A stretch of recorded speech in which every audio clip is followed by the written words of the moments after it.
Party है, जाति जनगणना, आबादी के हिसाब से हक और सम्मान। बाबा साहब भीमराव अम्बेडकर जी यही तो चाहते थे। हमारा संविधान यही तो रास्ता दिखाता है। हमारा संविधान ये कहता है कि हर जो पिछड़े दलित हैं उनको विशेष अवसर मिलने चाहिए, जो अल्पसंख्यक हैं उन्हें विशेष अवसर मिलने चाहिए। तो आखिरकार क्यों नहीं मिले?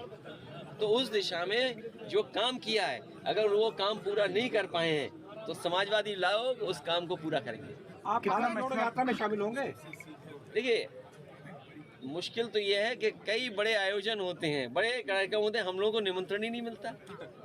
तो अपने आप क्या मांगे हम निमंत्रण? जैसे राम मंदिर में तो निमंत्रण मिला था आपको, अपने आप मांगने से मिला। जब आवाज उठाई हम लोगों ने कि बताओ हमारा घर गंगा जल से धोया, तब सुनने में आया कि उन्होंने कहा निमंत्रण दे दो, ठीक है इनको। अभी आप गए नहीं, कब तक जाएंगे दर्शन करने? वो समय आएगा। मैंने आपसे कहा कि ये देखिए, जो समय है, समय के हिसाब से सब चीजें होती हैं, और भगवान हमें बुलाएंगे तो हम जाएंगे। और कब उनकी इंडिया गठबंधन बनेगा, कब इच्छा हो जाएगी बुलाने की, अब ये तो भगवान ही जानते हैं।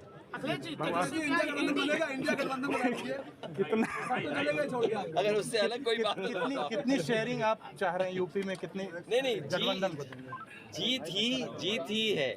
जो जीते वो सीट ले। जीत ही आधार है हमारा बंटवारे का सीट। तो वो तो जीत तो बाद में होगी, पहले तो बंटवारा होगा। आप भी कुछ चीजें जानते हो। मान ली श्रावस्ती है, ये जिला है, गठबंधन जीता था। आप और हम जानते हैं कि क्या समीकरण होना चाहिए। अगर बीजेपी ये कदम उठा दी तो हम ये कदम उठाएंगे, तो उसमें क्या दिक्कत है? तो जब समीकरण से चुनाव हो रहा है तो हम भी अपना समीकरण से इंतजार करेंगे। वेट एंड वॉच क्यों? नहीं, वेट एंड वॉच क्यों? हमने देखा नहीं, आपको अनाउंस कर दी सीटें, तो हमें पता है कि समीकरण क्या बनाना है। कांग्रेस करी, हमसे पूछा नहीं गया। नहीं, ये जिस स्तर पे बात होनी चाहिए थी उस स्तर पे बात हुई है, और जानकारी जिस स्तर पे देनी चाहिए उस स्तर पे जानकारी दी है, और गठबंधन होगा। बातचीत हो रही है और लगातार हम लोगों का प्रयास रहेगा कि गठबंधन मजबूत हो। जो लोग अभाव में जी रहे हैं, जिनके जीवन में कोई खुशहाली और रोशनी नहीं पहुंची, उनके लिए लगातार जीवन भर संघर्ष करते रहे। एसपी यादव जी जहां लोकप्रिय थे, समाज के सबसे गरीब लोग हैं उनकी लड़ाई लड़ते रहे। समाजवादी पार्टी के वो संस्थापक नेता रहे। यहाँ की जनता ने कई बार उनको चुनकर के विधानसभा में पहुंचाया। जहाँ एसपी यादव दुख दर्द परेशानी में हमेशा खड़े रहते थे, वहीं तराई के इस क्षेत्र में और आसपास के क्षेत्र में बहुत ही लोकप्रिय नेता रहे। हम लोगों ने उन्हें खोया है। हमारी पार्टी की और इनके परिवार की बहुत क्षति हुई है। इस समय मैं परिवार से मिला हूं और भगवान से यही प्रार्थना करता हूं कि जो दुख उस परिवार पे आया है उसको सहन करने के लिए शक्ति मिले। डॉक्टर एसपी यादव जहां मंत्री रहे, उन्होंने विभाग को बहुत ही जिम्मेदारी से चलाया। नेताजी के साथ भी रहे, हमारे साथ भी रहे। जो राजनीति की समझ होती है, मैं समझता हूँ वो ज़मीन पर रहने वालों को ही वो राजनीतिक समझ होती है। और जिन लोगों ने उनके शुरुआती दौर से देखा होगा, वो जानते होंगे कि जीवन में कितना उन्होंने संघर्ष किया, कैसा समय देखा होगा उन्होंने, और राजनीति के तमाम संकट और राजनीति के तमाम उतार चढ़ाव से निकल कर के आकर के उन्होंने राजनीति में एक स्थान बनाया। वो पार्टी के लिए, हमारे लिए हमेशा एक सम्मान की दृष्टि से उन्हें हम लोग देखते रहे और देखते रहेंगे। इंडिया गठबंधन को लेकर सवाल पूछ रही बीजेपी, तंज कस रही है इंडिया गठबंधन को लेकर। अगले जी सवाल इंडिया गठबंधन बता दीजिए आप। देखिए, भारतीय जनता पार्टी अपने वोट को न बिखर पाए, इसलिए उन्होंने चलते चलते ये सम्मान देने का काम किया। अगले जी इंडिया गठबंधन को लेकर भाजपा तंज कस रही है कि आप लोग दूल्हा अभी नहीं डिसाइड कर पा रहे कौन होगा। सीट को लेकर भी कांग्रेस नाराज। देखिए, बीजेपी को चिंता इस बात की करनी चाहिए कि उनके सांसदों की परफॉर्मेंस क्या है। यहाँ तो मान लीजिए गठबंधन के सांसद जीते थे, लेकिन उत्तर प्रदेश की सरकार उनकी रही, दिल्ली की सरकार उनकी रही। लखनऊ से चल कर के मैं बलरामपुर आया, और मैं नीचे नीचे देखते आया कि अगर कहीं भी उन्होंने कोई कारखाना लगवाया हो तो बता दें हमें। जो आरोप समाजवादियों पे लगाते थे, अरे डबल इंजन की सरकार और इन्वेस्टमेंट कितना, 40 लाख करोड़। अभी जो आपने गवर्नेंस स्पीच में पढ़ा होगा, 40 लाख करोड़ का अगर इन्वेस्टमेंट यूपी में आ रहा है तो बलरामपुर में निवेश क्यों नहीं आ रहा, गोंडा में निवेश क्यों नहीं पहुंचा है? और इतने बड़े पैमाने पे जो बेरोजगारी है, इसका जवाब क्या है उनके पास? महंगाई का जवाब क्या है उनके पास? तो बीजेपी को चिंता करनी चाहिए। उनका सब सांसद इस संकट में है कि कहीं उनकी टिकट तो नहीं कट रही है।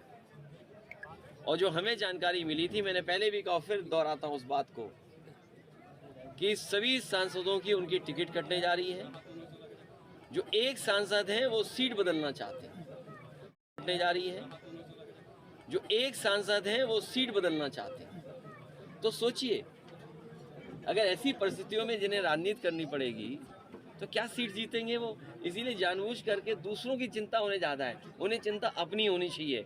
और हमारे साथी ने जो पूछा कि भारत रत्न, ये भारत रत्न अपने वोट को बांधने के लिए दिया जा रहा है, ये सम्मान में नहीं दिया जा रहा है। सम्मान तो है खैर उस बात को, क्योंकि भारत रत्न है, लेकिन अपने वोट को बांधने के लिए। इंडिया गठबंधन होगा और हमारी कोशिश होगी कि सीट का बंटवारा जल्दी हो। जीत और सीट, इसी आधार पर हम लोग आगे बढ़ेंगे। कितना टारगेट जीतिए, सीट लीजिए। टारगेट कितना रहेगा यूपी में? SC ST OBC को लगभग 5 अरब रुपए का जमीन घोटाला हो गया, उनको मुआवजा तक नहीं मिला। मैं अपने पत्रकार साथी का धन्यवाद दूंगा।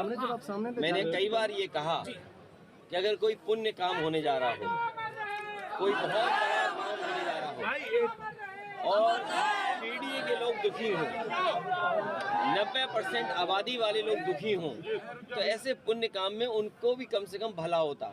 और अगर ज़मीन घोटाला हुआ है, वो भी अगर गोंडा है, बलरामपुर है या अयोध्या जैसी जगह पर, 3271 तो सोचिए आप कल्पना करिए कि किस नाम पर, किस सरकार में इस तरह का घोटाला हो रहा है। अखिलेश जी 2024 लोकसभा तो ये बीजेपी के लोग सबसे बड़े भूमाफिया हैं, याद रखना आप।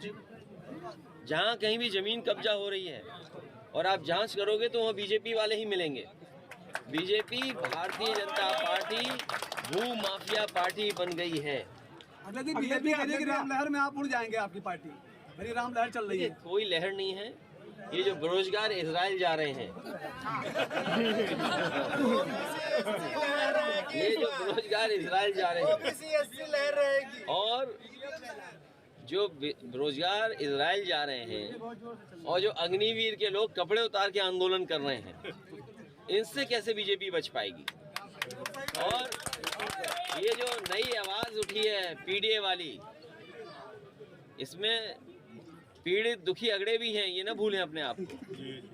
जो पीड़ित हैं, दुखी अगड़े वो भी हैं, और पिछड़े, दलित, अल्पसंख्यक, आदिवासी भाइयों का ये समूह है और आदि आबादी के साथ आगे बढ़ रहे हैं। तो 90% लोग इस पीडीए में शामिल हैं, तो भारतीय जनता पार्टी कैसे बचेगी? भैया ये बताइए, आपकी पार्टी, वो चाहे नीतीश कुमार जी हो चाहे आप, है ना, जातीय जनगणना की बात करते थे। अब नीतीश जी जो है एनडीए में शामिल हो गए हैं, आपकी जातीय जनगणना का क्या हो? नहीं, उनके जाने से मुद्दा थोड़ी खत्म हो जाता है। हमें तो बधाई देना चाहिए नीतीश जी को, कम से कम शुरुआत तो कर गए। ये बात अलग है कि वो कामयाब नहीं हुए, बीजेपी के लोगों ने कुछ जादू चला दिया, क्या किया उस बारे में मैं नहीं जाना चाहता हूँ। लेकिन जो बात उठी है, जाति जनगणना, आबादी के हिसाब से हक और सम्मान, बाबा साहब भीमराव अम्बेडकर जी यही तो चाहते थे। हमारा संविधान यही तो रास्ता दिखाता है। हमारा संविधान ये कहता है कि हर जो पिछड़े दलित हैं उनको विशेष